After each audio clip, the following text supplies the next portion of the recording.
Hello good evening सबैजनालाई। मेरो आवाज सुनिरहेको छ नि? भन्नुहोस् त, मेरो आवाज आइरहेको छ नि?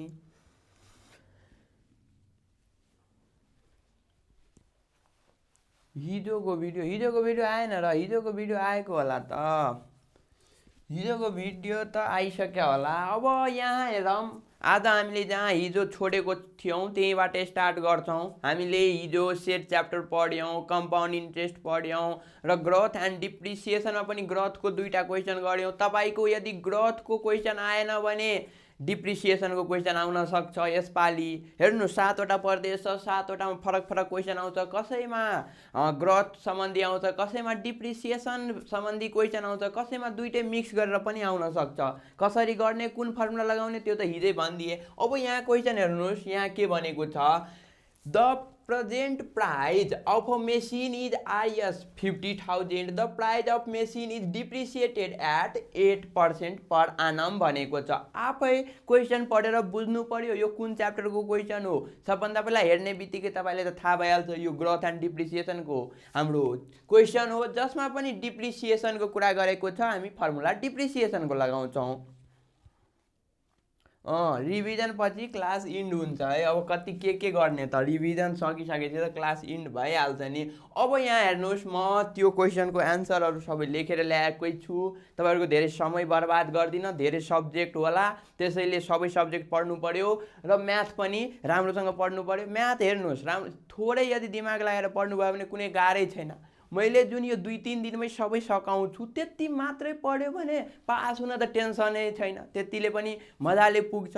तर तपाईँहरूलाई त पास भएर मात्रै भएन, A+ मैले भनेको थिएँ A+ चाहिन्छ। A+को लागि मैले अस्तिदेखि नै 24-25 दिन मजाले पढाएको थिएँ। त्यो मैले धेरै क्वेसनहरू त्यहाँ गराएको थिएँ। हुन त मैले यहाँ पनि धेरै कभर गर्न कोसिस गरेको छु। यहाँबाट तपाईँको 80% क्वेसन मजाले आउँछ। तर तपाईँले आफूले जबसम्म गर्नु भएन तबसम्म म्याथमा प्रब्लम रहन्छ नै। त्यसैले आफूले प्र्याक्टिस गर्नै पर्छ है। ल अब यहाँ हेर्नुहोस्, यसको क्वेसन सबभन्दा ए नम्बरमा के भनेको छ, यहाँ नेपालीमा पनि छ, इङ्ग्लिसमा पनि छ। What do you mean by annual compound depreciation? Annual compound डिप्रिसिएसनको कहिलेकाहीँ डिफिनिसनहरू मैले भनेको थिएँ, सम्झिराख्नु होला, 1 मार्क्समा सोध्न सक्छ। त्यसको तपाईँले डिफिनिसन लेख्नु होला। त्यसपछि what will be the price of the machine after 2 years? हेर्नुहोस् कति सजिलो, हामीले प्राइज सोध्यो आफ्टर 2 इयर्स, त्यो मेसिनको प्राइज कति होला भन्नाले पिटी सोधिरहेको छ। के सोधिरहेको छ? पिटी सोधिरहेको छ। फर्मुला हामीलाई थाहै छ, के अरे, प्राइज आफ्टर टाइम टी। हेर्नुहोस्, तपाईँले यहाँ बुकमा प्राइजलाई पीले डिनोट गरेको छ, जहिले पनि पीले होइन भ्यालु सम्झेर भीले डिनोट गर्दा नि भयो। भीले डिनोट गर्दा यहाँ पीको सट्टा भी लेख्नु होला। त्यति यो पी भीले फरक पार्दैन, फरक पार्ने भनेको यहाँ प्लस माइनसले हो। डिप्रिसिएसन भइरहेछ, यहाँ माइनस बढिरहेको भए यो कुनै सामानको सबै सामानको भ्यालु घट्छ भने छैन, कुनै सामान दिएको हुन्थ्यो जसको प्राइस अहिले यति छ रे, जस्तै गोल्ड मान्नुहोस्, र त्यसको बढिरहेको भए त्यति बेला हामी निकाल्दाखेरि यहाँ प्लसको युज गर्थ्यौँ। अहिले घटिरहेको भनेको छ, त्यसैले माइनस युज गरेर मजाले 2 वर्ष पछिको त्यही सामानको प्राइस निकालिसक्यौँ। यो क्यालकुलेसन त मलाई भन्नु पर्दैन। अब सी नम्बरमा के भनेको छ, if the price of the machine depreciated by 8% in the first year, 10% in the second year. हेर्नुहोस्, सेमै कुरा छ, रेट फरक छ। तपाईँको कम्पाउन्ड इन्ट्रेस्टमा अथवा यो पपुलेसन ग्रोथ एन्ड डिप्रिसिएसनमा रेट फरक एभ्री इयरमा रेट फरक दियो भने त्यति बेला कुन फर्मुला युज गर्ने त? एकदम सिम्पल छ। हामीले यदि हेर्नुहोस्, जुन समयको लागि रेट अर्को दिएको छ, अर्को सालको लागि अर्को दिएको छ भने हामी त्यतिवटा के गर्छौँ, त्यतिवटा फरक हामीले यो 1 + R/100 लेख्दै जान्छौँ। भन्नाले कस्तो, यसको जेनरल फर्मुला तपाईँले देखाइदिन्छु। यो आउन सक्छ कुनै प्रदेशमा, जस्तै पिटी इज इक्वल टु के अरे, यो त भइहाल्यो इनिसियल प्राइज इन्टु 1, ग्रोथ छ भने प्लस, डिप्रिसिएसन छ भने माइनस, त्यसपछि के R/100। हेर्नुहोस्, आर यदि सबै वर्षको लागि सेम भएको भए आर मैले मात्रै लेख्थेँ, तर वर्ष पछि फरक भइरहेको छ भने सुरुको वर्षको लागि R1 मान्छु, त्यसपछि हेर्नुहोस् 1 वर्षको लागि रेट यो मात्रै छ, अर्को वर्षमा रेट फरक भइहाल्छ, त्यसैले टाइम यहाँ 1 वर्ष नै रहन्छ, त्यसैले 1 लेख्नु नलेख्नु कुरा उही हो, त्यसैले नलेख्दा नि भयो। त्यसपछि अर्को वर्षको लागि के छ अरे रेट अर्को छ भन्नाले 1 माइनस अब अर्को वर्षको लागि R2/100 होइन, तेस्रो वर्षको पनि दिएको भए म R3 गर्थेँ यस्तै, चौथो वर्षको दिएको भए R4 गर्थेँ, त्यस्तो मजाले गर्न सक्नुहुन्छ, अलि दिमाग लगाउनु पर्छ होइन। मलाई के सोधियो भने कि 8% मा 2 वर्षमा 8% घटेको छ रे, त्यसपछि बाँकीको अझै 2 वर्ष के अरे 10% ले घट्दै गइरहेको छ, त्यस्तो भनिदियो भने त्यति बेला के गर्ने, त्यति बेला यो रेट सुरुको रेट 2 वर्षको लागि दिएको छ भने यहाँ 2 राख्नुपर्छ र फेरि 2 वर्षको लागि अर्को रेट दिएको छ भने 4 वर्ष जम्मा 4 वर्षमा 2 वर्षको लागि अर्को रेट 2 वर्षको लागि अर्को रेट दिएको छ भने त्यति बेला यसरी दिमाग लगाएर तपाईँले गर्नु पर्यो। अब त्यसैले यो कुराहरू तपाईँले सम्झिनु भयो भने तपाईँको यस्तो घुमाएर यसलाई नै भन्छ अलि घुमाएर क्वेसन सोधिदियो भनेर, तर तपाईँले योहरू गर्न त धेरै गाह्रो छैन होला जस्तो लाग्छ। अब जाम अर्को हाम्रो यो कुरा सकिसकेपछि त्यो फर्मुला युज गरेर त एन्सर मजाले आइहाल्छ।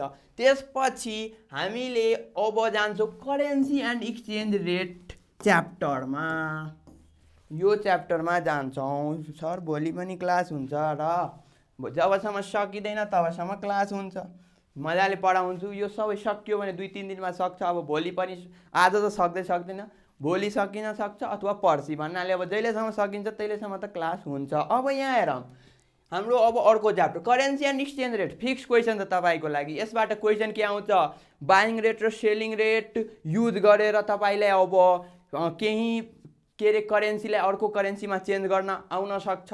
अर्को हेर्नुहोस् तपाईँलाई चेन रुल युज गरेर 2टा रेट दिएर 3वटा देशहरूको करेन्सीको कुरा गरेर तपाईँले चेन रुल लगाएर एन्सर निकाल्नेवाला क्वेसन आउन सक्छ। अथवा तपाईँलाई कमिसन, ब्याङ्कले कमिसन लिँदाखेरि कति रुपियाँ चेन्ज गर्दाखेरि कति हुन्छ करेन्सीहरू त्यो चाहिँ हामीलाई सोध्न सक्छ। भन्नाले यसमा आउने 3 प्रकारको क्वेसन हो, एउटा चेन रुल युज गरेर बनाउने क्वेसन, एउटा तपाईँको बाइङ रेट र सेलिङ रेट युज गरेर बनाउने र अर्को तपाईँको कमिसनको कुरा आएको क्वेसन। 3 टाइपको क्वेसन मात्रै आउँछ, तीनवटा यो 7वटा प्रदेशमा तपाईँको यही घुमाइ फिराइ गरेर सबैमा क्वेसन सोध्ने हो।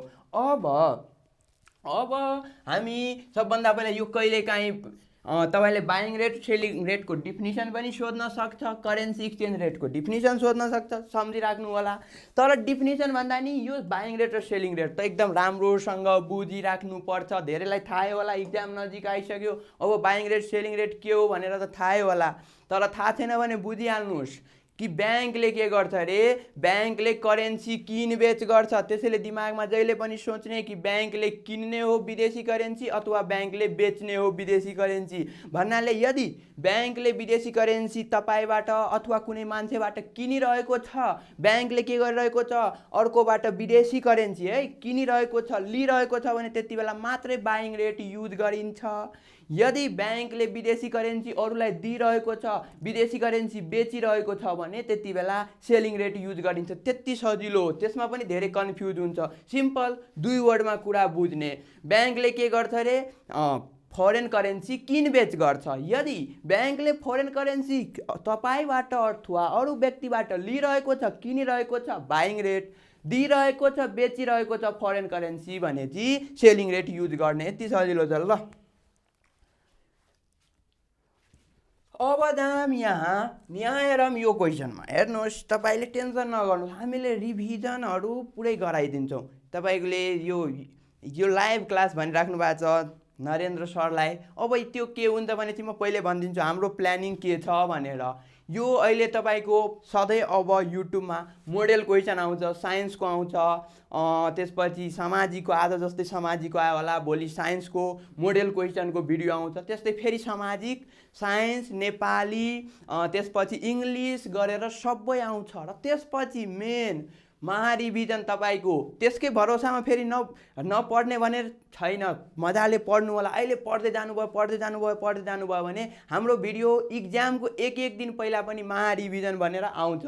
जस्तै मैले म्याथको बनाउँछु, यही कुरालाई 3-4 घन्टा भन्दा एकदम कमैमा 2-3 घन्टामै त्यो म्याथ दिन त अलि टाइम हुन्छ, एक दिनको ग्याप छ, त्यसैले म फुल म्याथको एक दिन के गर्छु रे, त्यो भिडियो म्याथको शनिबार तपाईँको एक दिन ग्याप हुन्छ, शुक्रबार म अपलोड गर्छु, त्यो कति गते तपाईँको एससीको इक्जाम छ त्यो दिन। त्यस्तै इङ्ग्लिसको पनि एक दिन पहिला आउँछ, त्यस्तै साइन्सको पनि महारिभिजन त्यति बेला आउँछ।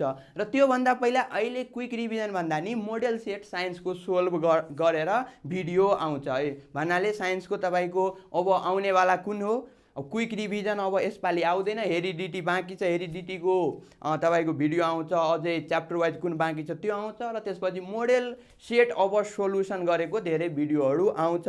र त्यसपछि इक्जाम नजिक आइसकेपछि इक्जामको एक दिन पहिला सधैँ हामीले कम्प्लिट रिभिजन गराएर एकदम कम समयमा एक घन्टामा सबै सब्जेक्टको राख्छौँ। त्यस्तो प्लानिङ छ, त्यो हुन्छ है। लाइभ क्लासमा अहिले हुँदैन, अहिले टाइम त्यति छैन। अब यहाँ हेरौँ, हाम्रो टाइम लाइभ क्लास एसी पछि मजाले, त्यसपछि लाइभ हुन्छ, सधैँ लाइभ हुन्छ। अहिले हाम्रो एसीसम्म अहिले आफ्नै टाइम छैन कि नत्र लाइभ हुन्थ्यो। अब यहाँ हेरौँ, यो क्वेसन पढ्नुहोस् त, यसपछि के छ यहाँ हाम्रो अ बिजनेसम्यान एक्सचेन्ज, हेर्नुहोस् क्वेसनहरू यही आउने हो, त्यसैले मैले जे भनेको छु राम्रोसँग प्र्याक्टिस गर्नु होला। यहाँ भन्दाखेरि सजिलै लाग्न सक्छ, तर गर्न जाँदाखेरि त्यही कुरा गाह्रो हुन्छ है। अब यहाँ हेर्नुहोस् के छ, a businessman exchange some Australian dollar with RS80 at the exchange rate of Australian dollar 1 NRS is equal to 80 भनेको छ। हेर्नुहोस् रेट दिएको छ, विचार गर्नुपर्छ क्वेसनमा के अरे, 1 NRS यो अलि गडबड छ।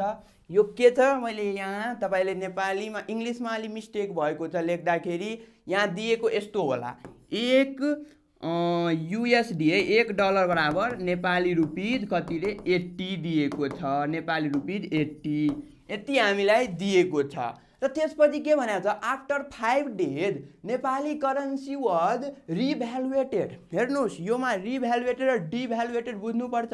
रिभ्यालुएटेड भनेको भ्यालु के अरे कुन करेन्सीको, नेपालीको बनाएको छ भने नेपाली करेन्सीको भ्यालु बढ्नु हो। डिभ्यालुएटेड भन्नुको अर्थ वर्डमै छ, रिभ्यालुएटेड भनेको बढ्नु, डिभ्यालुएटेड भनेको भ्यालु घट्नु। र रिभ्यालुएटेड भएको छ भने जहिले पनि यहाँ के गर्नुपर्छ, यसको अब त्यो गर्दाखेरि जति बेला रिभ्यालुएटेड भइसकेपछि एक्सचेन्ज गर्दाखेरि रेटमा रिभ्यालुएटेड भनेछ भने घटाउने, भ्यालु त बढेको छ त्यसैले नेपाली रुपिजको भ्यालु बढ्नुको अर्थ अब हामीलाई डलर चेन्ज गर्दाखेरि नेपाली रुपिज कम लाग्छ, त्यसैले अब जति % रिभ्यालुएटेड भएको छ त्यति घटाउने हो। डिभ्यालुएटेड भनेको भए के गर्थ्यौँ हामी, जोड्थ्यौँ जब घटिसकेपछि हामीले करेन्सी एक्सचेन्ज गर्दाखेरि, त्यो कुरा त तपाईँहरूलाई थाहै होला। अब त्यही पनि म एकचोटि भनिदिएर हामी यहाँ क्वेसन गरौँ। यहाँ हेर्नुहोस् ए नम्बरमा के भनेको छ, यहाँ के भनेको छ, how many Australian dollar did he exchange with 80 Nepali rupees. एउटा कुरा ध्यानमा राख्नु होला, तपाईँहरूको के हुन्छ भनेपछि यहाँ तपाईँले हेर्दा जाँदा धेरै स्टुडेन्टले सोध्ने क्वेसन, मलाई थाहा छ धेरैचोटि पढाइसकेको छ, सर यसमा सेलिङ रेट बाइङ रेट दिएकै छैन, कुन युज गर्ने त सर। अब त्यस्तो केसमा हेर्नु, जब हामीलाई सेलिङ बाइङ दुईटा मध्ये कुनै पनि नभनेर त्यतिकै रेट दिएको छ भने त्यति बेला त्यही रेट जहिले पनि युज गर्ने हो। हामीले त्यति बेला सोच्नु पर्दैन सेलिङ रेट युज गर्ने कि बाइङ रेट, भन्नाले यसमा हामीलाई सेलिङ बाइङको टेन्सन हुँदैन यदि हामीलाई दुईटा रेट दिएको छैन भने। दिएको छ भने सोचेर गर्नुपर्छ। भन्नुहोस् त यदि मलाई सेलिङ रेट पनि दिन्थ्यो बाइङ रेट पनि दिन्थ्यो, त्यति बेला म यो पैसालाई के गर्थ्यो रे, अस्ट्रेलियन डलरमा साटेछन् भने कुन मैले युज गर्थे, सेलिङ रेट युज गर्थे कि बाइङ रेट युज गर्थे, भन्नुहोस् त तपाईँहरूले। यदि यो नेपाली रुपिजलाई म करेन्सी कुनमा रे फरेन करेन्सीमा ट्रान्सफर गर्न चाहेर म ब्याङ्क जान्थेँ भने ब्याङ्कले कुन युज गर्थ्यो, बाइङ कि सेलिङ, त्यति बेला कन्फ्युज हुने होइन। पहिला सोचिहाल्ने कि ब्याङ्कले यदि के गरिरहेको छ, अरूबाट विदेशी करेन्सी लिइरहेको छ भने बाइङ, अरूलाई विदेशी करेन्सी दिइरहेको छ भने सेलिङ। यो केसमा कसले रे उनले अब जो होला त्यसले अब के गरिरहेको छ नेपाली पैसा लिएर गइरहेको छ नेपाली पैसा लिएर गइरहेको छ भन्नुको अर्थ के ब्याङ्कबाट त उसले के लिन्छ रे उसले ब्याङ्कबाट विदेशी करेन्सी लिन्छ भन्नाले ब्याङ्कको हकबाट हेर्दाखेरि त ब्याङ्कले अहिले विदेशी करेन्सी दिइरहेको छ र जहिले पनि त्यही विदेशी करेन्सीमै सोच्ने कि ब्याङ्कले विदेशी करेन्सी दिइरहेको अर्थ बेचिरहेको र हामीले त्यति बेला सेलिङ रेट युज गर्छौँ बेच्नु प्राइस भनेकै सेलिङ रेट हो र यदि मान्छे फरेन करेन्सी लिएर गइरहेको बेला ब्याङ्कले त्यो फरेन करेन्सी लिन्थ्यो भन्नाले किनिरहेको हुन्थ्यो त्यति बेला बाइङ रेट युज गर्थ्यौँ अहिले त त्यो सोच्नु पर्दैन किनभने त्यस्तो भनेकै छैन कुन रेट हो भनेर भन्नाले जहिले पनि यही रेट युज गर्ने हो अब यसमा हामी निकालिहालौँ यो रेट युज गरेर यसमा हेर्नुहोस् डिभ्यालुएट भइसकेपछि अथवा रिभ्यालुएट भइसकेपछिको सोधेको छैन सुरुकै सोधेको छ त्यसैले यो रेट युज गर्ने हो कसरी निकाल्ने त यहाँ हेर्नुहोस् हामीलाई दिएको के हो रे 1 अस्ट्रेलियन डलर बराबर नेपाली रुपिज 80 यो रेट दिएको छ निकाल्नु पर्ने के हो यति नेपाली रुपिजको कति डलर पाउँछ त कति डलर साटिन्छ त अब जहिले पनि हेर्नुहोस् चेन रुल लगाएर निकाल्नु भयो भने सजिलो हुन्छ किनभने चेन रुल त अति आवश्यक छ यो च्याप्टरको लागि चेन रुल आएन भने किनभने 3वटा वाला क्वेसन सोधियो 3वटा करेन्सीहरूको बारेमा क्वेसन सोधियो भने चेन रुल थाहा छैन भने धेरै गाह्रो हुन्छ त्यसैले चेन रुल त आउनै पर्यो यो 2टा वालामा पनि चेन रुल लगाउँदा हुन्छ नलगाउँदा नि युनिटरी मेथडबाट नि सोल्भ हुन त हुन्छ तर चेन रुल नै लगाउनुस् कसरी लगाउने त हेर्नुहोस् हामीलाई दिएको के हो रे एकदम सजिलो छ चेन रुल त्यो सम्झिराख्नुस् धेरैलाई त थाहै होला के दिएको छ रेट दिएको छ 1 युएसडी डलर बराबर यति नेपाली रुपिज त्यसपछि नेपाली रुपिज यतिलाई कति युएस डलरमा साट्न सकिन्छ त्यो थाहा छैन थाहा नभएको कुरालाई के मानेको छ रे एक्स मान दिएको छ एक्स मानिसकेपछि हेर्नुहोस् चेन रुल नामै चेन छ चेन भनेको के हुन्छ जस्तै मान्छेले लगाउँछ घाँटीमा चेन कुकुरहरूले लगाउँछ घाँटीमा चेन मान्छेले सुन चाँदीको लगाउँछ कुकुरले फलामको लगाउँछ त्यति मात्रै फरक हो त्यो चेन त तपाईँलाई थाहै छ त्यो चेनमा के हुन्छ रे रिङहरू यसरी यसरी यसरी यसरी यसरी एक आपसमा कनेक्ट हुँदा हुँदै अन्तिममा सुरुको र लास्टको पनि कनेक्ट भएर यसरी चेन बनेको हुन्छ साइकल मोटरसाइकल सबैमा चेन हुन्छ त्यो त त्यसरी नै रिङहरू कनेक्ट हुँदै हुँदै हुँदै हुँदै त्यसपछि के हुन्छ रे अन्तिमको र सुरुको पनि कनेक्ट भएर एउटा चेन बन्छ क्लोज चेन त्यसपछि त्यसलाई के भन्छ रे चेन बन्छ त्यस्तै यहाँ पनि हामी चेन बनाउँछौँ चेन बनाउनको लागि तपाईँलाई यो लाइन पहिला लेख्नु छ अथवा यो लाइन पहिला लेख्नु छ मतलब हैन जुन लेख्दा नि भयो जस्तै मैले अहिले पहिला रेट नै लेखेँ कि 1 युएसडी बराबर यति नेपाली रुपिज अब त्यो लेखिसकेपछि चेन भनेको अन्तिममा जे कुरा छ त्यो हो अब मैले अर्को लाइन लेख्दाखेरि त्यही कुराबाट सुरु गर्नुपर्छ हेर्नुस् त यहाँ नेपाली रुपिज छ त्यहीबाट सुरु गर्नुपर्छ चेन बनाउनको लागि यदि यो लाइनमा उल्टा लेखिदिएको भए USD X is equal to यति नेपाली रुपिज यसरी लेखिदियो भने हेर्नुहोस् अन्तिममा नेपाली रुपिज छ र सुरुमा यदि नेपाली रुपिज आएन भने चेन बन्दैन एक आपसमा कनेक्ट हुँदैन यहाँ नेपाली रुपिज सुरु गर्नु पर्यो नेपाली रुपिजमा त्यसपछि इज इक्वल टुको पछि के छ रे युएस डलर यो मतलब भएन जे आए नि लेख्न पाइन्छ यहाँको र यहाँको सेम हुनु पर्यो चेन बनाउनको लागि यो कनेक्ट हुनु पर्यो अब यो कसैसँग मतलब गर्दैन तर यहाँ लेखिसकेपछि तपाईले अब हामीले निकाल्नै पर्ने युएस डलर हो त्यसैले युएस डलर हामीले लेख्यौं युएस हो कि अस्ट्रेलियन जे भनेको छ अस्ट्रेलियन भनेको छ अस्ट्रेलियन डलर निकाल्नु पर्ने हो हामीले लेख्यौं त्यसपछि विचार गर्ने के विचार गर्ने दुई लाइन लेखिसकेपछि कहिलेकाहीँ यही सकिन्छ कहिलेकाहीँ अझै लेख्नु पर्ने हुन्छ किनभने दुईटा भन्दा बढी करेन्सीहरू दिएको छ भने अझै लाइन थप्नु पर्छ तर सधैँ दुई लाइन लेखिसकेपछि के विचार गर्ने भनेपछि मैले लेखेको यो अन्तिममा जुन करेन्सी लेखेको छु के त्यो सुरुमा छ कि छैन त्यो विचार गर्ने के रे अन्तिममा जे करेन्सी लेखेको छु कुन लेखेको छु रे अस्ट्रेलियन डलर त्यो करेन्सी सुरुमा छ कि छैन छ भने तपाईको अन्तिमको पनि सुरुसँग कनेक्ट भएर चेन बनिसक्यो भनेर सोच्नु पर्छ यदि यहाँ अस्ट्रेलियन डलर छ यहाँ इन्डियन रुपीज अथवा पाउन्डहरु अर्को भएको भए चेन नबन्थ्यो र त्यसपछि म अर्को लाइन पनि लेख्थे र त्यो अर्को क्वेशनमा छ त्यो पनि देखाउँछु त्यो गर्थे तर अहिले अन्तिमको र सुरुको पनि मिलिसकेपछि अन्तिमको सुरुको र यहाँको यस्तो मिल्नु पर्यो। योसँग के मिल्नु पर्यो रे, यो मिल्नु पर्यो र अन्तिमसँग सुरुको मिल्नु पर्यो। यसरी यो के इन्टरकनेक्ट आपसमा भइसकेपछि चेन बनिसक्यो। चेन रुलमा के रे, पहिला चेन बनाउने त्यसपछि चेन रुल अप्लाई गरिदिने। चेन रुल कसरी अप्लाई हुन्छ?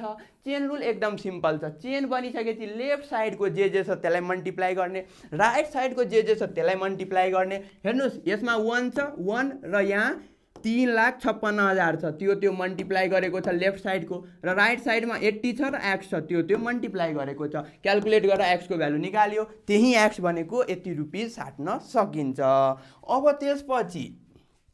त्यसपछि बी नम्बरमा के सोधेको छ कि यदि how many Nepali rupees did the businessman receive when he exchange Australian dollar after revaluation in Nepali currency find it.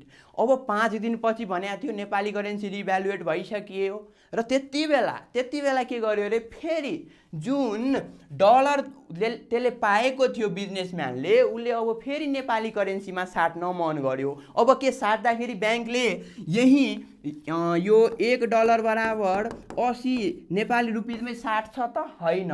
किन साट्दैन? किनभने अब त दिन प्रतिदिन के हुन्छ अरे, एक्सचेन्ज रेट चेन्ज हुन्छ। अब 5 दिनपछि त चेन्ज भइसकेको थियो। कति चेन्ज भएको थियो? अकर्डिङ टु क्वेसन हामीले के भनेको छ, नेपाली रुपैयाँको भ्यालु बढेको छ, रिभ्यालुएटेड भन्नुको अर्थ बढ्नु, र नेपाली रुपैयाँको भ्यालु बढ्नुको अर्थ अब हामीलाई कम रुपिज लाग्छ डलर साट्न, त्यसैले माइनस गर्नुपर्छ। कति? जति घटेको अथवा बढेको छ त्यति गर्नुपर्छ। अहिले 2% भनेको छ 2% गर्नुपर्छ। हेर्नुहोस्, डिभ्यालुएटेड भन्यो भने प्लस गर्नु होला, रिभ्यालुएटेड भन्यो भने माइनस गर्नु होला। किन? त्यो पनि मैले भनिदिएँ। त्यो गर्दाखेरि तपाईँको नयाँ रेट आयो। अब $1 बराबर यति नेपाली रुपिज। अब यो रेट युज गर्ने हो, त्यो रेट युज गरेर मजाले तपाईँले यहाँ पनि हेर्नुहोस्, चेन रुल लगाएर पनि गर्न सक्नुहुन्छ अथवा युनिटरी मेथड लगाएर पनि गर्न सक्नुहुन्छ। यहाँ युनिटरी मेथडबाट गरेको छ। $1 को यति नेपाली रुपिज छ भने यति डलरको, त्यसमा नै अब यतिले मल्टिप्लाई गरिदियो भने आइहाल्यो। जुन सजिलो लाग्छ त्यो युज गर्नु होला। युनिटरी मेथड यहाँ युज गरेको छ, चेन रुलबाट नि बन्छ। अब यो कुरा भइसकेपछि त्यसले गेन गर्यो कि लस गर्यो? अब कुन बढी आयो? पहिला उसँग धेरै पैसा थियो, अब चेन्ज गर्दाखेरि कम पैसा आयो भन्नाले लस भयो। कति लस भयो? दुवैलाई घटाएर लेख्नु होला, जति लस भयो त्यति एन्सर आइहाल्यो। त्यो त सजिलो भइहाल्यो। जहिले पनि सी नम्बरको क्वेसन के हुन्छ अरे, ल्याङ्ग्वेजवाला अलि दिमाग लगाउने खाले हुन्छ। यहाँ त धेरै सजिलो थियो। त्यस्तै यहाँ हेर्नुहोस्, यसमा बाइङ रेट सेलिङ रेटको कुरा गरेको छ। अब त्यस्तो बेला हामीले सोच्नुपर्छ, बाइङ रेट र सेलिङ रेट दिएको छ। अब हामीलाई सोधेको के हो, how many American dollar can Hee exchange with यति नेपाली रुपिज। बाइङ रेट र सेलिङ रेट दिइसकेपछि अब त सोच्नै पर्छ। उल्टा पुल्टा लगाउनु भयो भने रङ भइहाल्छ तपाईँहरूको एन्सर है। यहाँ भन्नुहोस् त, के रे मलाई के गर्नु छ? क्वेसन राम्रोसँग बुझ्नुपर्छ। याद गरेर म्याथमा हुँदैन। याद गरेर बल्ल बल्ल पास हुनुहुन्छ धेरै मेहनत गरेर, तर बुझेर पढ्नु भयो भने पासै होइन धेरै मार्क्स आउँछ र धेरै पढ्नु पनि पर्दैन। त्यस्तो हुन्छ म्याथमा। यहाँ हेर्नुहोस्, how many American dollars can Hee exchange with यति नेपाली रुपिज। कुन युज गर्ने भन्नुहोस्? मलाई नेपाली रुपिजलाई केमा ट्रान्सफर गर्नुहोस् छ? केमा? अमेरिकन डलरमा, फरेन करेन्सीमा ट्रान्सफर गर्नु छ। अब ब्याङ्कले के गर्छ अरे, फरेन करेन्सी अरूलाई दिनुपर्छ, जसले लिन जान्छ त्यसलाई दिनुपर्छ भन्नाले फरेन करेन्सी अब ब्याङ्कले के गर्नुपर्छ? दिनुपर्छ भन्नाले के यहाँ कुन रेट युज गर्ने भन्नुहोस् त? फेरि भन्नुहोस् त। यहाँ लेख्न त लेखेकै छ, तर अगाडि जस्तै ब्याङ्कले त यहाँ अरूलाई फरेन करेन्सी दिनुपर्छ, अरूलाई यहाँ नाम दिएको त छैन। अब तपाईँ यदि 10 लाख रुपिज लिएर जानुभयो भने ब्याङ्कबाट माग्नुहुन्छ फरेन करेन्सी भन्नाले ब्याङ्कले त अब फरेन करेन्सी तपाईँलाई दिनु पर्यो र दिइरहेको बेला जहिले पनि सेल गरिरहेको छ भनेर बुझ्ने। फरेन करेन्सी लिइरहेको छ तपाईँबाट अथवा अरूबाट भने त्यति बेला बाई गरिरहेको बुझ्ने। अहिले सेल गरिरहेको छ ब्याङ्कले फरेन करेन्सी, त्यसैले के युज गर्ने? सेलिङ रेट युज गर्ने। र त्यसपछि सेलिङ हामीलाई रेट मात्र युज गर्ने। यहाँ दुईटै रेट दिएको छ, कुन युज गर्ने? Selling rate. यो रेट युज गर्ने। चेन रुल अप्लाई गरिहाल्नुहोस्। चेन रुल अप्लाई गरेर तपाईँको आइहाल्छ एन्सर। कति डलर रे? अब जति आउँछ त्यति एन्सर भइहाल्छ। त्यो भइसकेपछि फेरि के भनेको छ due to his family problem he could not go to America, त्यो जान पाएन America. He exchange the dollar into Nepali rupees on the day Nepali currency has, हेर्नुहोस् डिभ्यालुएटेड भनेको छ, डिभ्यालुएटेड भयो 5%ले डिभ्यालुएटेड भयो रे करेन्सी।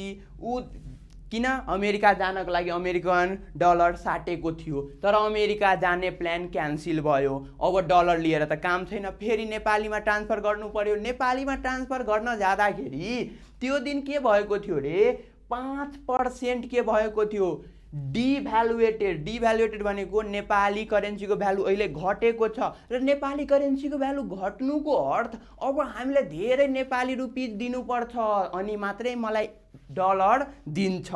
$1 दिनको लागि अब मलाई धेरै, पहिलाभन्दा अलि धेरै मलाई के दिनुपर्छ, पैसा नेपाली रुपिज दिनुपर्छ अनि मात्रै मलाई डलर दिन्छ $1। त्यसैले डिभ्यालुएटेड भन्यो भने जोड्ने, रिभ्यालुएटेड भन्यो भने घटाउने। अब यहाँ जे एउटा कुरा ख्याल गर्नुपर्छ, अब यही रेटमा तपाईँले जोड दिनुभयो भने रङ भइहाल्छ, किनभने सेलिङ बाइङको कुरा गरेको छ।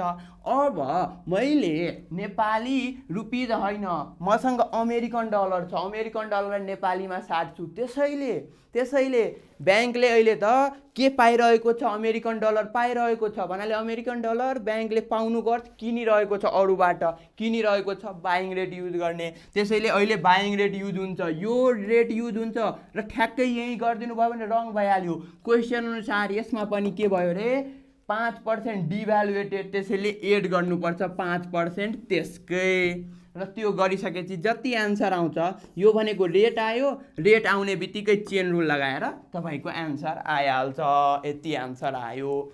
हेर्दा लेन्दी तर बुझिसकेपछि मजाले गर्न सक्नुहुन्छ। अब त्यसपछि सी नम्बरमा write the reason of gain or loss in exchange Nepali rupees. हेर्नुहोस् उसलाई लस भयो कि गेन भयो, अब त्यो कारण देऊ भनेर भनेको छ। यहाँबाट हेर्न सक्नुहुन्छ सुरुमा उसले कति लाख, 10 लाखको के गरेको छ अरे, 10 लाखको उसले साटेको छ, तर उसले अमेरिका गएन, फेरि डलरलाई नेपाली रुपिजमा कन्भर्ट गरायो। त्यो गराउँदाखेरि के भएको छ हेर्नुहोस् त, उसले 10 लाखको डलरमा चेन्ज गराएको थियो। अब डलरबाट फेरि नेपाली रुपिजमा ट्रान्सफर गर्दा त अलिक बढी नै पैसा पाएको छ भन्नाले उसलाई के भयो, हेरेरै थाहा हुन्छ 10 लाखबाट उसले बढी पैसा पाएको छ भन्नाले फाइदा भयो। कति फाइदा भयो, यति फाइदा भयो। किनभने नेपाली रुपिजको भ्यालु घटेर उसलाई फाइदा भएको छ। यदि त्यही नेपाली रुपिजको भ्यालु बढेको भए घाटा लाग्थ्यो। त्यो कुरा विचार गर्नुहोस्। र जहिले पनि एउटा कुरा अझै विचार गर्नुहोस् कि यदि घटबढ केही नभएको भए, कन्स्ट्यान्ट भएको भए पनि यसलाई घाटा नै लाग्थ्यो। किनभने जहिले पनि ब्याङ्कमा तपाईँले एउटै करेन्सीलाई साट्नुभयो, फेरि के अरे एकचोटि विदेशीमा फेरि नेपालीमा, त्यस्तो गर्नुभयो भने तपाईँलाई घाटा मात्रै लाग्छ यदि सेलिङ प्राइस र बाइङ प्राइस घटबढ भएन भने। किनभने त्यस्तै मिलाएकै हुन्छ सेलिङ प्राइस र बाइङ प्राइस, कि तपाईँलाई त्यहाँ के अरे तपाईँलाई होइन ब्याङ्कलाई अलिक कमिसन आओस् भनेर। त्यसैले त सेलिङ प्राइस र बाइङ प्राइस होइन रेट है, सेलिङ रेट र बाइङ रेट जहिले पनि फरक हुन्छ। किनभने त्यो गर्दाखेरि त्यहाँ कमिसन पाउँछ आफै ब्याङ्कले। अब जाम अर्को क्वेसनतिर।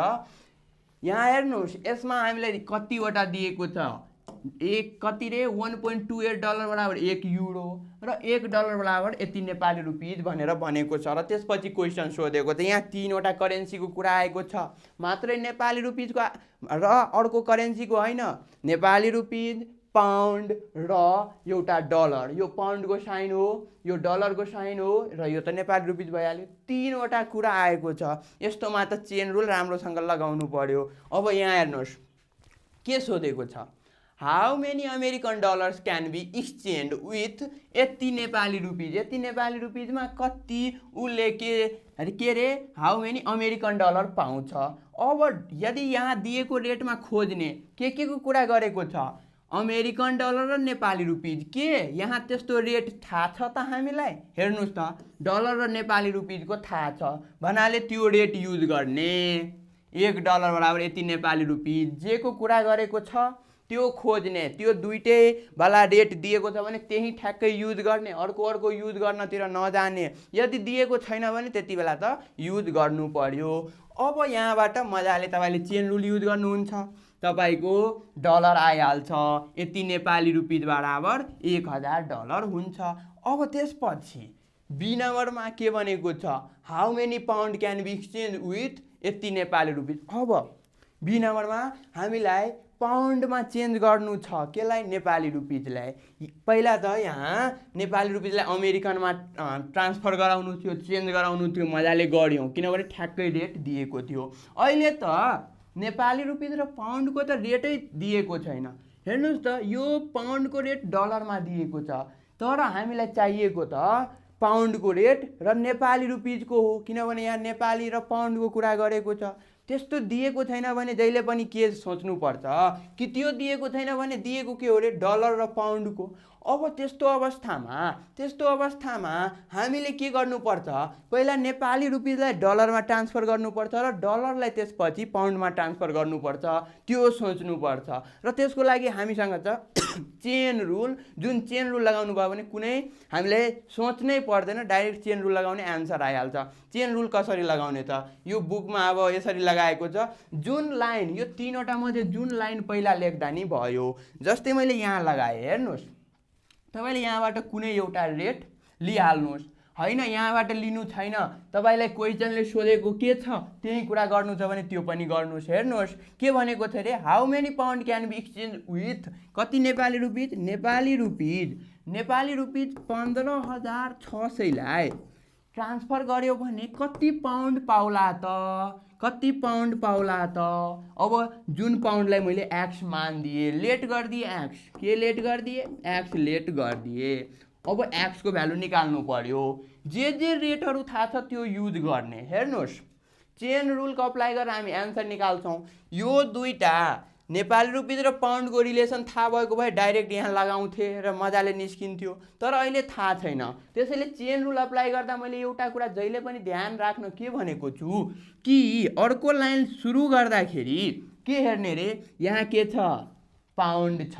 अब यहाँ लेख्दाखेरि पाउन्डमै लेख्नुपर्छ, यहाँ सुरु पाउन्डबाटै गर्नुपर्छ, अर्कोबाट गऱ्यो भने चेनै बन्दैन। चेन बन्नको लागि अन्तिमको र सुरुको करेन्सीहरू मिल्नु पर्यो।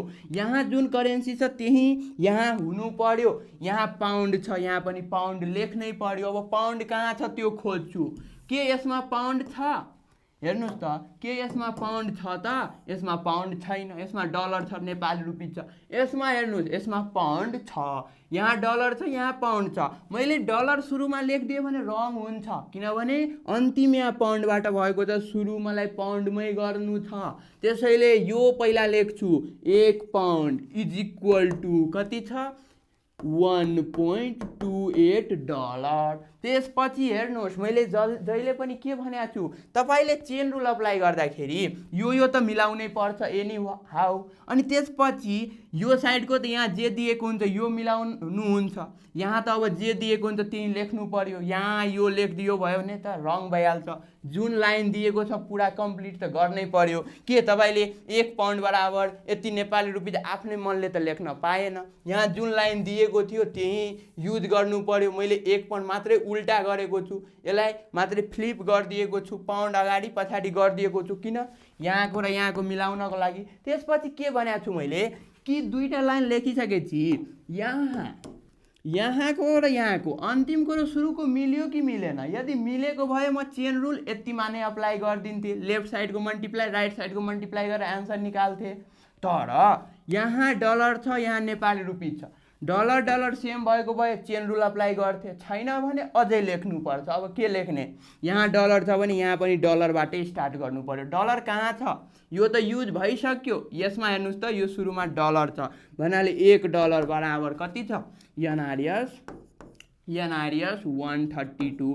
अब हेर्नुहोस् यहाँ पनि नेपाली रुपिज र यहाँ पनि नेपाली रुपिज अन्तिम सुरुमा कनेक्ट भयो, सबै चेन यो पनि मिल्यो, यो पनि मिल्यो र अन्तिमको र सुरुको मिल्यो। चेन यसरी बनाइन्छ।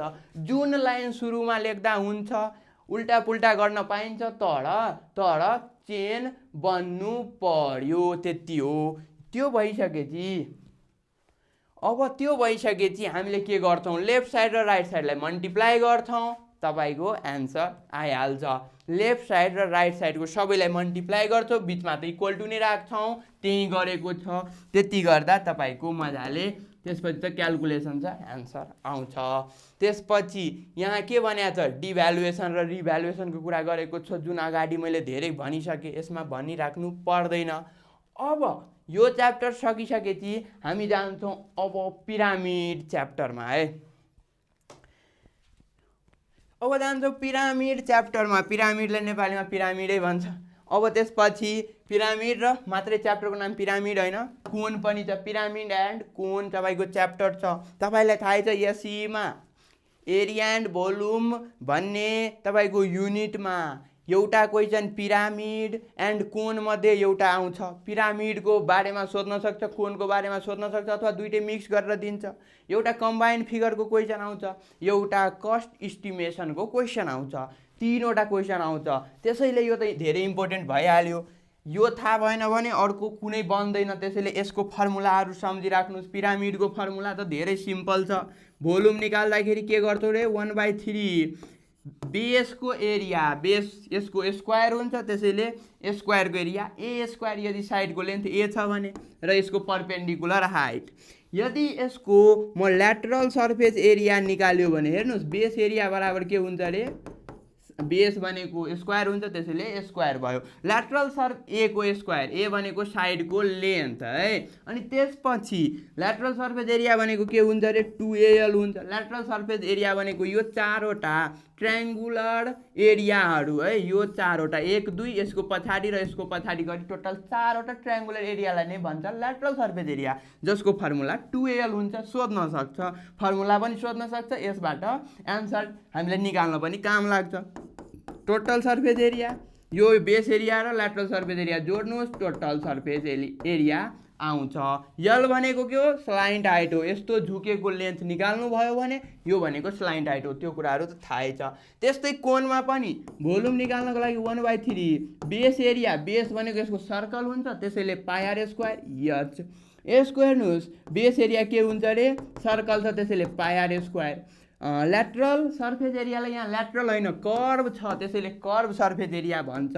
Curve surface area is equal to के हुन्छ भन्नुहोस् त, हाम्रो के हुन्छ अरे पाई आर यल हुन्छ है, पाई आर यल हुन्छ।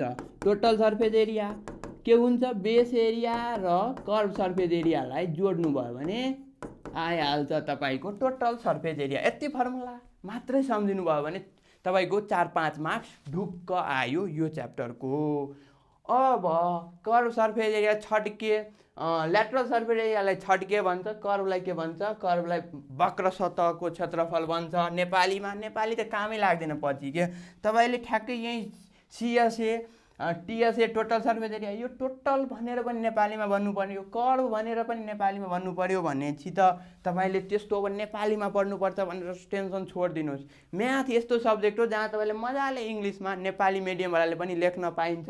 इङ्ग्लिसमा भनेर ल्याङ्ग्वेज पुरै इङ्ग्लिसमा लेख्ने होइन, जे इङ्ग्लिसमा मैले सिकाएको छु इङ्ग्लिसमा लेख्ने, ल्याङ्ग्वेजहरू त नेपालीमै लेख्ने हो, त्यो कुरा बुझिहाल्नुहोस्। तर अब यसलाई भन्नुहुन्छ बेस भनेको आधारको क्षेत्रफल, वक्र सतहको क्षेत्रफल भयो, यो पुरा सतहको क्षेत्रफल भयो, र भोल्युम भनेको आयतन भयो, त्यो त थाहै छ। अब जाम तपाईँको क्वेसनमा, कस्तो क्वेसन आउँछ त, यसमा हेर्नुहोस्, तपाईँको फिगर दिन पनि सक्छ, नदिन पनि सक्छ। गिभेन दिएपछि त फिगर नदिँदा नि हुन्छ। तपाईँले आफै पिरामिडको कुरा गरेपछि पिरामिड सम्झिहाल्नु पर्छ, कोनको कुरा गरेपछि कोन सम्झिहाल्नुपर्छ। आइसक्रिम खानुहुन्छ नि त्यही कोन हो, तपाईँले बर्थडेमा लगाउनुहुन्छ टोपी त्यही कोन हो, र पिरामिड त मैले देखाइहालेँ, यहाँ यस्तो सेप हुन्छ पिरामिडको, त्यो पनि तपाईँले सोध्ने भनेको स्क्वायर बेस पिरामिड मात्रै हो। अब क्वेसनमा गिभेनहरू दिएको छ, आधारको भुजाको लम्बाइ भन्नाले ए को भ्यालु दिएको छ, त्यसपछि अझै हामीलाई दिएको भनेको भोल्युम दिएको छ, यति कुरा दिएको छ। हेर्नुहोस्, मैले यहाँ क्वेसन गराउँदाखेरि पक्का यही क्वेसन एसीमा आउने हो, त्यो त थाहै छ। तर चेन्जहरू के हुन्छ, कहिलेकाहीँ यो तपाईँको यो साइड नदिएर तपाईँको स्लाइन्ट हाइट दिन सक्छ, यो साइड नदिएर स्लाइन्ट हाइट दिन सक्छ कि भर्टिकल हाइट दिन सक्छ, भोल्युमको सट्टा ल्याटरल सर्फेस एरिया दिन सक्छ, त्यो कुराहरू चेन्ज गर्छ। क्वेसन त फिक्सै हो र त्यो फर्मुला त्यति अगाडिको थाहा भएपछि मजाले गर्न सक्नुहुन्छ। अब यहाँ हेर्नुहोस् ए नम्बरमा के सोधेको छ, how many plane surface area are connected to find the total surface area of a square base pyramid. कतिवटा सर्फेस एरियाहरू जोडेर टोटल सर्फेस एरिया बनाउँछ, टोटल सर्फेस एरिया क्याल्कुलेट गर्छ भनेर सोधेको छ। हामीलाई थाहा छ, हेर्नुहोस् तपाईले यहाँ धेरैले दुईटा मात्रै लेखिदिन सक्छ कि एउटा ल्याटरल सर्फेस एरिया र एउटा बेस एरिया जोडेर टोटल सर्फेस एरिया बनाउँछ। तर ल्याटरल सर्फेस एरिया बनाउनको लागि पनि 4वटा ट्रायङ्गुलर सर्फेस एरिया चाहिन्छ। त्यसैले ल्याटरल सर्फेसको कुरा गर्यो भने यहाँ टोटलको कुरा गरेछ। सुन्नुहोस्, ल्याटरल सर्फेस एरिया क्याल्कुलेट गर्न 4वटा ट्रायङ्गुलर एरियालाई जोड्नु पर्छ, तर टोटलको कुरा गरेछ त्यसैले त्यो 4 र एउटा बेस एरिया, बेसमा जुन स्क्वायर एरिया छ, स्क्वायरको एरिया छ त्यो जोड्यो भन्नाले 4वटा ट्रायङ्गुलर पार्ट र एउटा स्क्वायर वर्ग जुन छ त्यसलाई जोड्यो भने 5वटालाई जोड्यो भने टोटल सर्फेस एरिया आउँछ। यो तपाईले बुझेको कुरा लेख्नुपर्छ ए नम्बरमा। बी नम्बरमा हेर्नुहोस्, find the vertical height of the pyramid. पिरामिडको भर्टिकल हाइट, यो हाइट सोधेको छ। हामीलाई त दिएको के हो रे, साइडको लेन्थ हामीलाई दिएको छ। अब भर्टिकल हाइट कसरी निकाल्ने, यसको लागि त धेरै सिम्पल भइहाल्यो। अहिलेको लागि त भोल्युम दिएको थियो, भोल्युम दिएको छ, साइडको लेन्थ दिएको छ भन्नाले भोल्युमको फर्मुला लेखाएकै छु, जहाँबाट तपाईले मजाले भर्टिकल हाइट निकाल्न सक्नुहुन्छ। भर्टिकल हाइट क्याल्कुलेसन गर्नुहोस् भोल्युमको फर्मुला लगाएर मजाले आइहाल्छ। त्यसपछि हेर्नुहोस्, find the total surface area of pyramid. पिरामिडको टोटल सर्फेस एरिया निकाल्न जाँदाखेरि तपाईले कुन फर्मुला युज गर्नुहुन्छ, यो फर्मुला युज गर्नुहुन्छ जहाँ ए दिएको छ, ठिक छ, तर यल त दिएको छैन। यल निकाल्नु पर्छ, स्लाइन्ट हाइट निकाल्नु पर्छ। स्लाइन्ट हाइट निकाल्ने फर्मुला फेरि सम्झिराख्नुहोस्, हुन त फर्मुला हैन, पाइथागोरस थ्योरम अगाडिकै यही फिगरमा युज गर्दाखेरि हामीले गर्न सक्छौँ। अगाडिको यो यस्तो तपाईले के बनाउनुहुन्छ, यहाँ तपाईले यो भनेको राइट एङ्गल ट्रायङ्गल भयो, पाइथागोरस थ्योरम युज गर्नुहोस्, यही आउँछ। तर त्योहरू झन्झट गर्नुहुँदैन भने यो पनि फर्मुला एउटा स्लाइन्ट हाइटको सम्झिराख्नु होला, जहाँबाट स्लाइन्ट हाइट यदि हेर्नुहोस् 3वटा यो रिलेसन स्लाइन्ट हाइट, यो भन्दा पनि ठ्याक्कै फर्मुला यो सम्झिराख्नुहोस्, L square is equal to H square plus a/2 को होल स्क्वायर। यति सम्झिराख्नुभयो भने तपाईले यहाँ मध्ये 3वटा मध्ये 2टा थाहा हुन्छ भने एउटा निकाल्न सक्नुहुन्छ है। जहिले पनि स्लाइन्ट हाइटै सोध्छ भने छैन, यो दिन सक्छ र भर्टिकल हाइट यहाँबाट नि निकाल्न सकिन्छ। भर्टिकल हाइट स्लाइन्ट हाइट दिएको छ, बेसको साइडको लेन्थ पनि निकाल्न सकिन्छ, त्यो कुरा ध्यानमा राख्नु होला। क्याल्कुलेट गर्नुहोस्, एन्सर मजाले पाउनुहुन्छ। त्यसपछि हेर्नुहोस्, तपाईको कि त सिलिन्डरको सोध्छ कि त हामीलाई के गोरे कोनको भोल्युमहरू सोध्न सक्छ। अब यो कोनको क्वेसन छ, यहाँ के भनेको छ, the radius of the base and vertical height of the conical tent are 8 metre and 6 metre respectively. एउटा गर्नुहोस् त, तपाईहरूले यो गर्ने ट्राई गर्नुहोस् त, यो पनि एकदम सिम्पल छ। यसमा पनि तपाईले के रे, हामीलाई त यो ए नम्बरमा झन् सजिलो सूत्र सोधेको छ, मजाले सूत्र लेख्नु पर्छ। कर्व सर्फेस एरियाको वक्र सतह क्षेत्रफलको लेखाइसकेको छु, स्लाइन्ट हाइट निकाल्न भनेको छ।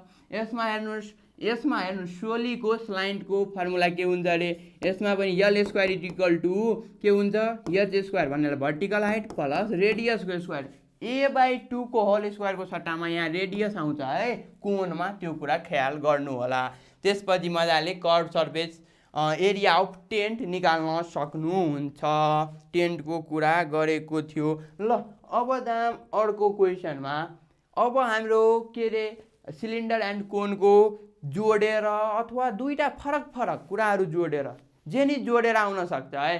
अब जहिले पनि सिलिन्डर र कोनै आउँछ भने छैन, तपाईको हेमिस्फियर र सिलिन्डर जोड्न सक्छ, हेमिस्फियर र कोन जोड्न सक्छ, दुईटा कोनै जोडेर दिन सक्छ। अब दिएको कुरालाई राम्रोसँग हेर्ने हो र तपाईलाई जे फर्मुला थाहा छ, हेमिस्फियरहरूको स्फियरहरूको अगाडि पालि मैले देखाइदिएको थिएँ पढाउँदाखेरि, 8, 9मा पनि पढ्नु भएको छ, त्योहरूको फर्मुला आउनु पर्यो। अब यहाँ हेर्नुहोस् क्वेसन कस्तो आउँछ त, क्वेसन यो फर्मुलाहरू त्यतिकै लेखेको छु, अलि रिभाइज गर्नु होला जसलाई आउँदैन, किनभने काम लाग्छ।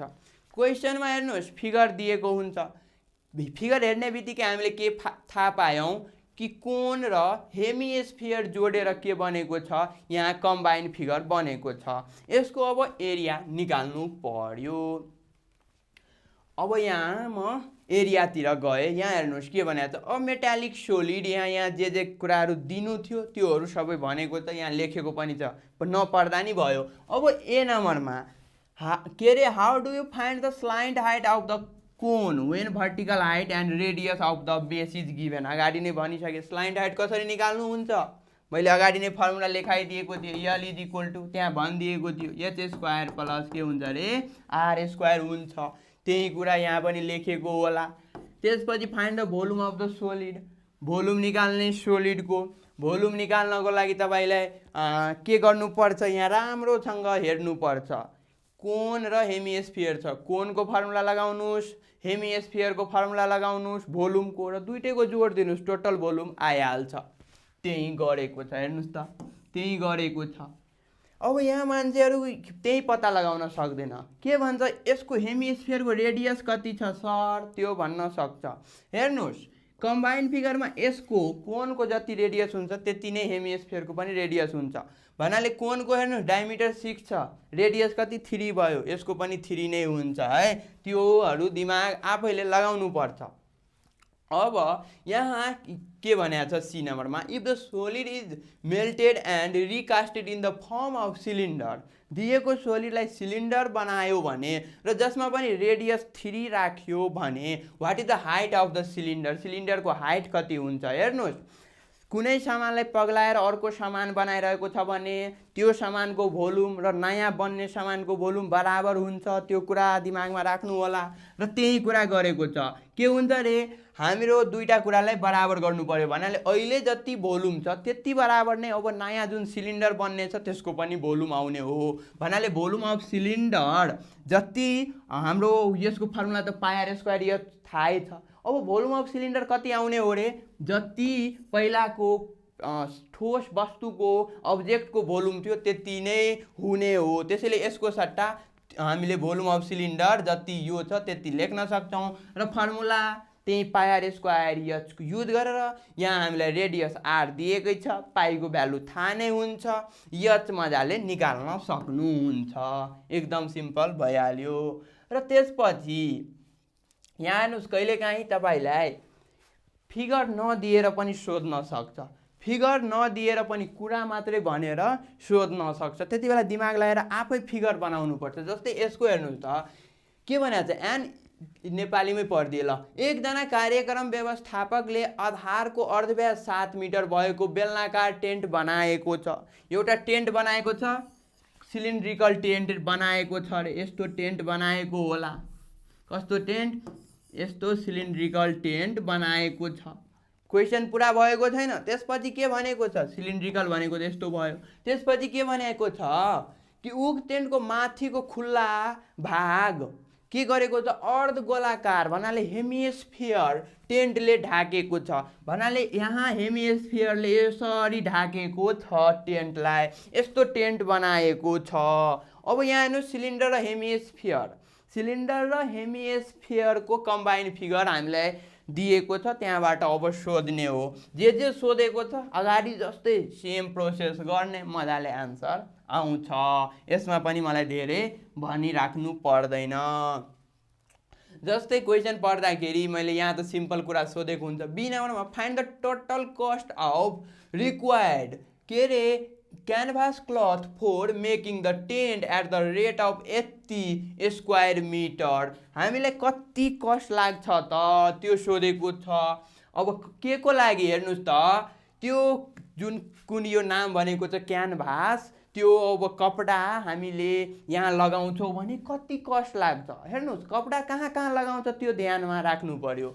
यहाँ टेन्ट बनाउँदाखेरि यो साइडमा कपडा लगाउँछ र माथि पनि कपडा लगाउँछ, भन्नाले 135 वर्ग मिटरमा कपडा दिइरहेको छ 1 वर्ग मिटरको, र टेन्ट पर्ने क्यानभास कपडाले जम्मा खर्च पत्ता लगाउन हामीले भनिरहेको छ। अब यो टेन्टमा जम्मा हामीले कपडा लगाउने भनेको यसको कर्भ सर्फेस एरिया जति छ त्यसमा र हेमिस्फियरको कर्भ सर्फेस एरिया जति छ त्यसमा त कपडा लगाउने हो भन्नाले यसको एरिया र यसको एरिया जोड दियो भने टोटल एरिया जति आउँछ त्यति हामीले स्क्वायर मिटर थाहा हुन्छ त्यसमा रेटले मल्टिप्लाई गरिदियो भने हाम्रो एन्सर आउँछ कि आउँदैन त्यही गरेको होला हेर्नुहोस् कर्भ सर्फेस एरियाको हेमिस्फियरको कर्भ सर्फेस एरिया माथिको पार्ट कति कपडा लाग्यो त्यो निकाल्यो र त्यसमै जोड दियो curve surface area of cylinder साइडमा कपडा कति लाग्यो त्यो त्यसको एरिया जोड दियो दुईटालाई जोड्दा टोटल एरिया आउँछ यसमा टोटल एरिया भनेर फेरि फर्मुला याद गरेर हुँदैन के को कुरा गरेको छ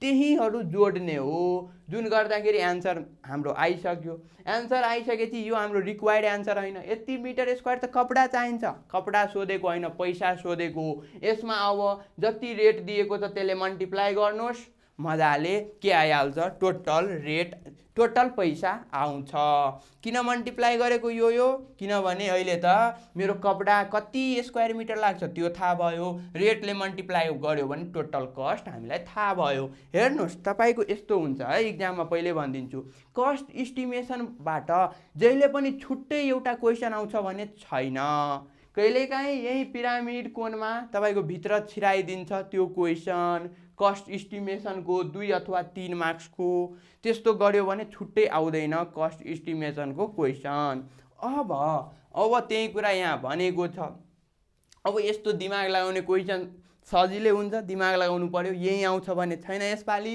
तर दिमाग लगाउने सी नम्बरमा त जहिले पनि आउँछ यहाँ के भनेको छ how many person can be accommodated on the भन्नाले कति अटाउँछ त्यो फ्लोरमा यदि where 2% can accommodated in a square meter of space भन्नाले के भनेको छ 1 मिटर स्क्वायरमा 2 जना अटाउन सक्छ भने 1 मिटर स्क्वायरमा 2 जना अटाउन सक्छ 2 पर्सन अटाउन सक्छ भने टोटल त्यो टेन्टमा कति जना अटाउन सक्छ अब मान्छे के माथि माथि बस्छ कि तल बेसमा मात्रै बस्छ मान्छे त जमिनमा मात्रै बस्छ जमिनको एरिया हामीलाई निकाल्नु पर्यो भन्नाले यो एरिया मात्रै निकाल्नु पर्यो त्यसैले त्यो कुराहरु दिमाग लगाउनु पर्छ त्यो एरिया निकाल्ने बेसको पाई स्क्वायर छ निकाल्नु भयो र 1 मिटर स्क्वायरमा 2 जना त्यसैले यतिमा 2 ले मल्टिप्लाई गर्नु भयो भने टोटल पर्सन आउँछ अब यो कुरा पनि भइसक्यो यसमा हेर्नुस् यसमा घटाउनु पर्ने हुन्छ कोण यसरी बाहिर गएको भए यो र भोल्युम निकाल्दाखेरि यो दुईटैको जोड थियौ तर अहिले कोण जति छ त्यो झन् यहाँबाट जुन यो ठोस वस्तु थियो त्यो बिचबाट कोनिकल पार्ट हटाइदिएको छ बिचबाट भन्नाले माथि जान्थ्यो भने हामी यसको टोटल भोल्युमहरु निकाल्दाखेरि जोड थियौ तर अहिले भोल्युम निकाल्दाखेरि यति घटाउनु पर्छ यसको भोल्युम त निकालेर टोटल को भोल्युम निकालेर टोटल भन्नाले यो सिलिन्डर को भोल्युम निकाल्नुहोस् जसबाट यो कोण को भोल्युम निकालेर घटाइदिनुस् तपाईको यसको टोटल भोल्युम आउँछ त्यो कुराहरु दिमाग लगाउनु पर्छ किन अहिले घटाउनु पर्यो किनभने यहाँ भोल्युम भनेको के हो त्यसको वस्तुको पुरै टोटल क्वान्टिटी कति छ त्यो निकालिरहेको छौं र अहिले यो त बिचमा खाली पार्ट छ खाली छ भने त्यो जोड्नु भएन झन् घटाउनु पर्यो त्यसैले घटाइरहेको छु त्यो कुराहरु ध्यान दिनुपर्छ र कर्व सर्फेस एरियाहरु निकाल्नु पर्यो भने यहाँ सोच्नु पर्छ कुन कुन सर्फेस एरियाहरु देखिरहेको छौं त्यसको हामी निकाल्छौं यो जहिले पनि यही आउँछ भने छैन याद गरेर जाने हैन बुझेर जाने हो जस्तै यसमा हेर्ने यसमा मलाई क्वेशन के सोध्छ त्यो अनुसार म फर्मुला मात्रै युज गर्न सक्छु जस्तै यो त सुरुको फर्मुला त बेसिक भइहाल्यो बी नम्बरमा जाम के भनेको छ what is the total cost of painting the wooden के रे लग भन्नाले यो बस्ने कुनै वस्तु छ except conical part at the rate of हेर्नुहोस् यसलाई पेन्ट गर्नु पर्यो रे यो भित्रको भागलाई के पेन्ट गर्दैन उले गर्ने भनेको कहाँको भागलाई हो रे बाहिरको भागलाई मात्रै पेन्ट गर्ने हो यति बेला हामीले आफै सोच्नु पर्छ मैले यो एक्सेप्ट भनेको छ यदि अब यो पनि पेन्ट गर्न परेको के रे यो पनि पेन्ट गर्न भनेको भए म त यहाँ कर्व सर्फेस एरियाको फर्मुला यो कोणको लगाएर त्यो पनि जोड्नु पर्थ्यो तर त्यो बाहेक भनेको छ भन्नाले यो भित्रमा पेन्ट गर्नु पर्दैन मलाई बाहिर पेन्ट गर्नु पर्यो तल पेन्ट गर्नु पर्यो त्यसैले यो 2 पाई आर ले सिलिन्डरको कर्व सर्फेस एरिया दिन्छ पाई आर स्क्वायर ले के दिन्छ रे तल पनि पेन्ट गर्नु पर्यो किनभने यो बाहेक सबैलाई भनेको छ त्यसले बेसको एरिया दिन्छ। टोटल जोड्ने एरिया आउँछ। एरिया आइसकेपछि 50 पैसा 1 cm² पेन्ट गर्न लाग्छ। त्यसैले यसमा 50 ले मल्टिप्लाई गर्यो भने कति पैसा लाग्छ थाहा हुन्छ। पैसालाई तपाईँले 100 ले डिभाइड गर्नुभयो भने रुपिजमा आइहाल्छ, किनभने 100 पैसा नै के हो रे 1 रुपिज हो, त्यो त तपाईँलाई थाहै छ। अब जाम अर्को क्वेसनतिर। अर्को क्वेसन भन्नाले कस्ट इस्टिमेसनको। कस्ट इस्टिमेसनको तपाईँको एउटै धेरैचोटि सोधिने क्वेसन छ। रुमलाई पेन्ट गर्दाखेरि तपाईँलाई के कस्तो कति कस्ट लाग्छ त्यसकै धेरैचोटि रिपिट भइरहेको हुन्छ। यदि त्यो भएन भने जुन पनि सोधोस् एरिया र भोल्युम निकाल्न यदि राम्रोसँग आइरहेको छ भने पहिला जे कुराको कस्ट निकाल्न भनेको छ त्यो कुराको एरिया अथवा भोल्युम निकाल्ने र त्यसपछि दिएको रेटले मल्टिप्लाई गरिदिने, त्यति काम गर्नुभयो भने कस्ट इस्टिमेसनको काम तमाम हुन्छ। त्यही कुरा यहाँ गरेको छ। हेर्नुहोस् सबै कुरा दिएको छ। ए नम्बरमा हामीले सोधेको के हो रे रुमको लेन्थ ब्रेथ हाइटहरू दिएको छ। How much does it cost for carpeting the room. क्वेसनमा फर्मुला कुन युज गर्ने त्यो आफूले दिमाग लगाउनु पर्छ। रुममा कार्पेट लगाउनु छ, तल कार्पेट लाग्छ भन्नाले बेसको एरिया, रुमको बेस तलको एरिया निकाल्न कुन फर्मुला युज गर्छु त्यो आफै दिमाग लगाउनु पर्छ। तपाईँलाई थाहै छ रुमको तल, अब दिमाग लगाउने तल के हुन्छ, एक साइड लेन्थ हुन्छ एक साइड ब्रेथ हुन्छ। तपाईँले कुनै के अरे सिलिङ अथवा कुनै तपाईँले वालहरूको निकाल्दाखेरि आफै दिमाग लगाउनुहोस् त। वालमा के हुनसक्छ, लेन्थ हुनसक्छ कि हाइट हुनसक्छ अथवा ब्रेथ हुनसक्छ कि हाइट हुनसक्छ।